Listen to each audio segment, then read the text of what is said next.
저는 이제 일단은 미르측량 토목설계라는 사무실을 운영하고 있으면서 네. 토지 매입을 했을 때 토지 개발에 대해서 이제 문제점이 없는지 인허가를 받을 때 네. 그런 뭐 토지 검토들이나 그로 인해서 뭐 현황 측량 그리고 이제 인허가를 받기 위한 토목 설계 간단하게 설명드리면 네. 이제 그런 것들이 주 업무가 된다고 보시면 됩니다. 측량과 토목 설계가 네. 있어요. 네. 각각 어떤 의미죠? 측량은 네. 일단 여러 가지 측량이 있어요. 네. 뭐 경계 측량도 있고 경계 현황 측량. 측량도 있고 네. 드론으로 하는 드론 측량, 그다음에 뭐 항공 측량, 뭐 사진기로 찍어서 하는 사진 측량도 있고. 근데 이제 거기까지는 다 가실 필요가 없고요. 예. 일단은 이제 이병사 TV에 들어오시는 분들의 목적은 보통 이제 수익 창출을 원하시는 분들이 많잖아요. 그렇죠. 그러다 보니까 일단 쉽게 말해서 뭐 경계 측량, 네. 그다음에 분할 측량, 뭐 현황 측량 정도만 이렇게 세 가지 정도만 좀 알고만 계셔도 네. 뭐 어디 가서 당하진 않죠. 네. 당할 일은 없다. 당할 일은 없다. 이게 토지를 사셔야 되는데 내 땅이 어딘지 몰라. 일단 제가 거제면데 여기입니다 했을 때 대충 여기에요 이렇게 하는 것과 그렇죠. 실제로 경계 측량을 해서 경계를 표시를 이렇게 꺾어지는 지점마다 표시를 해서 이 땅의 꼭지점들이 다 여기입니다 라고 이제 설명을 드릴 수 있고, 그렇게 하면은 이제 매수자분도 매도자분과의 분쟁 없이 정확하게 이제 토지 매입하는 데에서 깔끔해지는 상황이 생기는 거죠. 네. 그리고 이제 분할 측량으로 넘어가면은 네. 토지를 큰 거 중에 일부만 살 경우 다 사면 좋지만 비용과 이제 입장에 맞춰서 사다 보면은 땅이 한 1000평이 네. 있다. 근데 거기서 내가 100평만 사겠다. 사겠다. 네. 그러면은 이제 그 100평을 매도자분과 매수자분의 협의하에 위치를 정하고 그거에 맞춰서 땅을 자르는 거죠. 네, 그러면은 이제 한 필지였던 1000평의 땅이 900평과 100평으로 두 개로 나눠지는 겁니다. 그게 이제 분할 측량. 네. 뭐 예를 들어서 네. 내가 땅을 사러 가서 집을 짓고 싶다. 내 땅이 일단 어딘지 알아야 되니까 경계 측량을 하고. 그쵸. 근데 하다 보니까 돈이 부족하네. 그럼 조금만 하자. 그럼 분할 측량을 하고.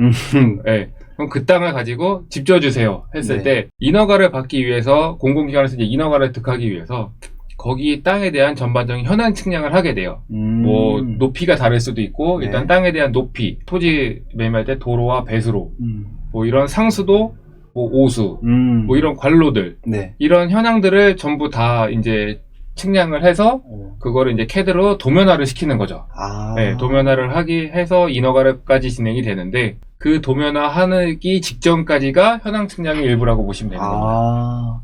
그러면 네. 우리가 기본적으로 땅을 사고 팔 때, 네. 토지를 매입할 때 네. 측량이 필수네요. 그쵸. 왜냐면은 네. 정확하게 알고 매입을 하셔야 되니까. 네. 제가 실제로 제가 이 일을 한 16년 하면서 한 명은 진짜 절대 못 잊는 분이 있어요. 예, 어떤? 그분이 이제 연세가 드신 분이었는데 네. 어릴 적에 고향이 이천이었다가 타지로 나가셨던 거예요. 네. 그래서 이제 은퇴하시고 이천 와서 사셔야지 했는데 경계 측량도 안 해보고 뭐 현황 측량도 안 해보고 아무것도 안 해보고 땅을 매입을 그냥 덜컥 하신 거예요. 그래서 이제 저희한테 의뢰를 해서 네. 실제로 측량을 해보니까 땅이 800평이었는데 네. 200평이 도로고 600평이 경사지였어요. 와. 그리고 나머지 땅이 하천에 걸려있고. 그러니까 쉽게 말하면 거의 제가 그냥 기분 나빠지지 마시라고 하고 네. 대놓고 그냥 사기당한 것 같다고 말씀까지 드렸었어요. 그러다 보니까 그런 거를 방지를 하기 위해서 경계 측량은 한번 하시는 게 좋은 것 같습니다. 와, 그럼 그분은 측량 네. 없이 그냥 여기서부터 여기다 하고 구입을 하신 거예요. 네. 토목설계 개념. 토목설계는 네. 아까 이제 현황 측량까지 끝났다. 네. 그러면 이제 쉽게 설명드리면은 그 현황 측량이 끝난 자료를 가지고 네. 최대한의 효율을 낼 수 있을 정도의 네. 이제 계산을 해서 토지 효율의 극대화를 높여서 설계를 해서 이제 인허가를 받는 거죠. 네. 그 토지를 네. 좀 활용성을 100% 네. 활용하기 위해서 그렇죠. 네. 최적의 조건을 만들기 위해서 네. 이제 하는 거죠. 토목 설계라고 되어 있잖아요. 네네. 말 그대로 그 설계 도면을 그리는. 네, 설계 도면을 CAD로 설계 도면을 그리는 겁니다. 일단은 건물을 짓기 전에 농지, 네. 뭐 전답, 임야, 뭐 하천, 국어 네. 등등 이제 그런 토지에서 네. 건물이 없는 토지에서 건물을 짓기 전에 최초에 진행되는 일이라고 생각하시면은 좀 광범위한 일이긴 한데 뭐 이병사 TV에서 좀 간단하게 받아들이고 네. 누구나 접했을 때 아 대략 이런 거구나 라고 음. 했을 때 건물이 없는 땅에 건물을 짓는다. 네. 그러면은 최초의 토목설계부터 시작이 된다. 아. 그렇게 간단하게 좀 생각을 하시면 될 것 같아요. 이거 착각하시는 분들 많을 것 네, 같아요. 많죠. 토목 설계와 건축 설계는 무엇이 다른가요? 제가 이제 많은 사람들을 만났을 때 보통 오셔서 저희는 설계는 건축만 하면 되는 줄 알았어요 라고 말씀하시는 분들이 꽤 많았어요. 근데 이제 건축 설계는 이제 쉽게 진짜 건물에 대한 것만 딱 생각하시면 돼요. 내가 이 땅에 건물을 짓겠다 했을 때 네. 땅에 대한 거는 토목 설계 파트에서 하는 거고 음. 그 위에 건물이 올라가는 거는 건축 설계에서 하신다고 생각을 하시면은 네, 딱 간단하게 네. 생각하시면은 그렇게 분리하시면 될 것 같습니다. 좀 궁금해지는 게 네. 건축 설계는 우리가 뭐 4층짜리 건물을 짓는다. 네네네. 그러면 평면도가 1층, 2층, 3층, 4층 네네네. 나와요. 근데 토목 설계는 네. 땅에다가 설계를 하는 건데 네네. 어떤 것들이 좀 들어가죠? 토목 설계 같은 경우는 일단 그 건물을 토지에 배치를 해서 네. 이 땅에 이제 그 건물의 위치라든지 그리고 땅의 높낮이를 계산을 해서 네. 건물 뭐 측후면에 도로가 생긴다든지 양쪽에 옹벽이 선다든지 인근 대지와의 높이를 나눌 수 있는 그런 토목 도면들이 생깁니다. 네, 그래서 뭐 토지 이용 계획도도 있고 네. 피해 방지 계획도라고 해서 이제 어떤 시설물을 우리가 어떻게 설치를 하겠다. 네. 예, 그런 것들에 대한 피해 방지 계획도 그리고 그거를 근거로 인한 높낮이가 나오게 되면은 네. 그 높낮이를 확인할 수 있는 도면, 단면도 쉽게 말해서 건물 측에서는 그 주단면도 뭐 배면도 이런 게 있잖아요. 네. 네, 토목 설계 파트로 가면은 종단면도와 횡단면도가 이제 존재하는데 그게 각각 건물의 단면도라고 생각하시면은 같은 개념으로 보시면 됩니다. 땅을 이렇게 종횡으로 잘라서. 네. 아르바이트 할 겸 갔다가 거기에 당했죠. 네. 당했다고요? 네. 네. 거기에 당해서 여기까지 왔는데 뭐 후회는 없고 근데 저는 이게 처음에 갔을 때 왜냐면 저도 안 맞았으면은 나왔겠죠. 그쵸. 네. 근데 이제 하게 된 게 그때 당시에는 이제 어릴 적에 흔히 회사라고 생각을 하면은 실내에서 책상에서 이제 일을 한다고 보통 생각을 하잖아요. 그렇죠. 컴퓨터랑 씨름하고. 네. 근데 이거는 현장도 가고 뭐 바깥바람도 쐬고 뭐 산책하는 기분도 들고 여러 군데 이제 다니다 보니까 네. 좋은 거예요. 재미도 있고. 그래서 제가 적성에 맞으셨구나. 그래서 이제 사장님한테 이제 제가 부탁을 드렸죠. 그래서 이제 사장님이 학교 쪽에다가 얘기를 해주셔서 저를 이제 야간으로 전환을 시켜갖고 예, 제가 일을 계속 하면서 다니게 된 거예요. 네, 그래서 실무에 계속 종사할 네, 수 있게끔. 네. 그래서 하다 보니까 저는 적성에 맞고 재미가 있었어요. 제일 중요한 건 네. 나중에 돈이 될 것 같고. 돈이 될 것 같고. 네. 실제로 그 돈이 네. 좀 안 되지는 않는 것 같은데 경기 타는 건 있는데 네.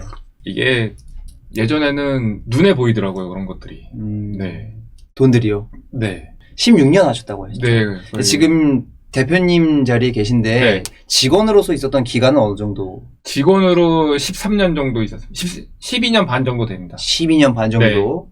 그리고 실제로 네. 이제 개업을 하신 지 네네. 한 3년, 4년 정도 되신 네네네. 거예요. 지금 젊은 사람들에 의해서는 흔히 탈토목 많이 하잖아요. 그렇죠. 네, 토목학과를 등하시하고 이제 다 다른 맞아요. 곳으로 눈을 돌리는데 네. 저는 그거까지는 아직 잘 모르겠고 전 지금도 비전이 있다고 생각을 합니다. 오, 네. 좋습니다. 그러면 토목 이 방송 보시는 사장님들이 자녀분들이 이제 네. 진로가 결정되지 않으신 분들 네네네. 많이 계실 거예요. 오늘 보시고 토목에 대한 메리트를 좀 네. 주시면 더 재밌을 것 같습니다. 네네. 저희 아버지 연배되시는 분들은 항상 그랬었어요. 토목 살게는 이제 뭐 5년만 하면 끝이다. 오. 5년만 하면 끝이다 이러는데 네. 아직까지 하면서도 2000에 60개 업체가 먹고 사는 거 보면은 60개 업체가 있나요? 네.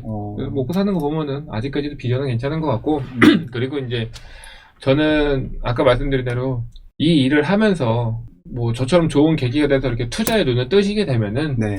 조금 더 넓은 폭으로 투자와 수익률을 같이 가져갈 수가 있고 그쵸. 네. 노동 수입도 네. 하고 또 네. 자본에서 수입 수입이 나오고. 생기니까 어떻게 네. 보면은 주 수입원보다 부수입원이 늘어날 수 있는 경우들이 생길 수 있는 업무잖아요, 이게. 그렇죠. 네. 그러니까 정말 하다 보면 진짜 뭐 눈먼 땅, 그쵸. 뭐 정말 주인 없는 땅. 네. 네. 뭐 눈앞에 마이너스가 나도 저게 팔렸을 때 그 수익 창출이 어마어마하게 되면은 생각만 조금 더 빨리 끼우치고 하면은 너무 네. 틀에 박혀 있지 않고 그러다 보면은 월급 받아서 이제 생활을 하다 보면은 네. 뭐 집 대출금도 내고 먹고 살기도 해야 되고 하다 보니까 뭐 투자로 대출받은 이자 내기도 솔직히 버거울 때가 많았어요. 그렇죠. 네, 그러다 보니까는 은행에 적금 넣나. 그리고 나서 뭐 땅을 100만 원에 사서 한 달 이자가 뭐 예를 들어서 뭐 30만 원이 나간다. 네.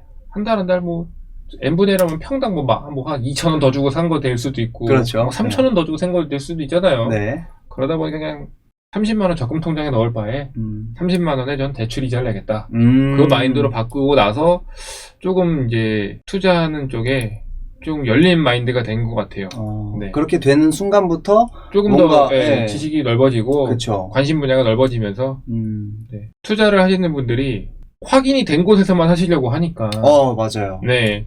돈이 많이 들고 나는 이 돈 갖고 투자를 못해 이러는데 한 살이라도 어릴 때 넘어져야 일어나는 거지.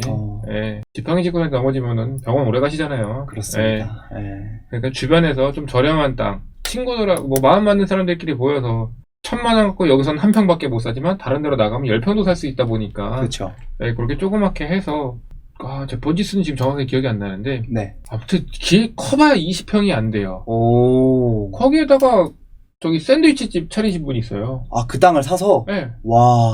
그랬을 때 저는 그때 욕했어요. 그때 평당 단가가 600이었어요. 와. 그 평당 단가. 근데 20평이어도 1억 2천이잖아요. 그렇죠. 거기다가 그 건물 짓는 거까지, 근데 그래도 면적이 너무 작다 보니까 저도 그때 알았는데, 건축법으로 그렇게 작다 보니까 주차장이 필요가 없더라고요. 저도 지금 처음, 네. 그렇게 뭔가 작은 이상하게, 건물 주차장이 필요가 없어요. 없는 것 같더라고요. 그래서 거기는 그 건물은 주차칸이 없어요. 그래서 그거를 1층에 한 대여섯 평? 그렇게 해서 그걸 2층으로 만들어놨어요. 그러니까는 1층은 뭐 앉아 들어가서 뭐 할 수가 없어요. 너무 좁으니까. 그러네. 진짜 쉽게 말하면 원룸이잖아요. 그쵸, 원룸이죠. 근데 그거를 나중에 더블 이상의 파편을 하셨어요. 지금 핫도그 가게 돼 있을 거예요, 아마. 권리금 장사 수준으로 이렇게. 네, 그러니까는 네. 이게 저도 그분한테 미쳤다 그랬어요. 그랬는데, 내가 돈이 어딨어? 이런 거라도 해야지. 근데 그게 자본금이 되셔갖고 그분은 네. 또 다른 데 땅이 흔히 이제 이게 또 만약에 상가 지으려면은 내가 비싼 돈으로 땅을 딱 살 거예요. 그쵸. 상가를 짓고 싶어요. 목 좋은 데다 사야겠죠. 그러면 땅이 이렇게 가로 세로 넓이가 좀 내가 원하는 건물을 지으려면은 최소 가로폭은 몇이어야 돼 이런 게 있잖아요. 그렇죠. 제가 그래도 주택용지를 사시려면은 최소 가로폭이 14.5m는 돼야 좀 여유 있게 안전하게 집을 다 양쪽에서 이격거리 떼어서 지읍니다라고 말씀을 드리는데 눈은 뜨신 거죠? 측량 사무실 사장님이에요. 근데 연세가 많으세요. 이제 환갑 정도 되셨으니까 경력이 한 40년 되신 거죠? 와, 오래 하셨다. 네. 그분한테 이제 말씀을 드린 거예요. 근데 저랑 이제 워낙 친하다 보니까 같이 밥도 자주 먹고 차도 마시다 보니까 땅이 평당 그것도 한 400만 원 정도였어요. 싸진 않은 것 네, 같은데. 비싸죠. 네. 근데 가로폭이 7m밖에 안 돼요. 폭도 7m밖에 안 되고. 네. 네. 앞뒤로 한 30m 돼요. 뭐야? 젓가락이잖아요. 흔히 길쭉한 말하는. 땅인데. 네. 근데 저는 그거를 이제 박수영 대표님을 만나고 나서 어느 정도 깼잖아요. 사라고 했어요. 그러니까 야, 넌 이걸 왜 나한테 사라고 하냐. 네. 그래서 제가 사장님 그럼 돈을 저 빌려줘라. 내가 사겠다. 아니면은 그냥 사시려는 금액에 나한테 온전히 넘겨줘라. 그리고 초기 자본금 대주면은 내가 해서 나중에 대출받아 다 원금의 이자까지 빼드리겠다. 그러니까 이제 그분이 저를 이상하게 생각을 하는 거죠. 얘가 과연 왜 저렇게까지 얘기를 할까. 그래갖고 제가 이제 그때 이제 나름 논리정연하게 저는 말한다고 한 거죠. 땅이 100평이 채 안 돼요. 네. 그럼 어떻게 보면은 4억이라는 큰 돈이 들어가지만 그 일대에서 100평이 넘어가면은 엄청 크게 줘야 돼요. 그래서 거기를 좁고 앞뒤로도 길게 안 줬어요, 그분은. 차라리 그냥, 주차장을 넓게 주고. 그냥 건물을 작게 했구나. 건물을 작게 줬어요. 그래서 그거를 3층을 줬거든요? 네. 3층을 통으로 식당에 가져갔어요. 와. 그렇게 식당에서도 혼자 쓰고 주차장이 넓다 보니까 식당이 장사가 잘 되는 거예요. 월세를 밀리질 않는 거예요. 와. 그래서 그분은 되게 하이스 후문 쪽인. 네, 잘 됐어요. 어딘지 알 것 같네요. 네, 이제 감이 오시죠. 예. 그분 제가 나가서 방송 끝나고 누구라고 말씀드리면은 아실 거예요. 그래요? 네. 근데 이제 뭐 여기서 이제 다른 분들이 볼 수도 있고 이제 그러다 그쵸. 보니까 이제 그러는 건데 자기가 하는 만큼 네. 보이는 것 같아요. 그쵸. 네. 하는 만큼 보이고 자기가 얼마나 빨리 깨우치고 경험하는 거에 따라서 뭐 자기 수입의 가치가 달라지는 거죠. 그러네요. 네. 그러니까 땅의 모양이 못생긴 거 이쁘고 그게 중요한 거 아닌 것 같아요. 저는. 물론 중요는 하겠지만 가치를 확 뛰게 네. 만들 수가 있다는 거죠. 저도 땅을 살 때 항상 네모 반듯하고 좋은 땅만 고집을 했었어요. 그쵸. 왜냐면 저도 모르니까. 네. 왜냐면은 찌그러지면은 누가 이렇게 저걸 보겠어요. 근데 저도 한 해 한 해 지날수록 제가 요즘에 가끔 가다가 그 이제 뭐 직원분들도 있고 아닌 분들도 있지만 제가 가끔 가다 그런 말들을 해요. 집을 짓고 삼각형 땅 짜투리가 남아요. 그럼 필요 없어지면 저 주세요. 저한테 오. 싸게 파시면 안 돼요. 그러면 그분들은 그래요. 그분들은 장사를 하시면서도 야 이건 집도 못 짓는데 너 사서 뭐하게. 그쵸. 아 그럼 저 그냥 조그맣게 사무실이라도 짓던지 뭐 그냥 조그맣게 뭐라도 해보려고요. 네모 반듯하고 뭐 이런 것만 고집할 게 아니구나. 저런 것들도 다 돈이 되겠구나. 야.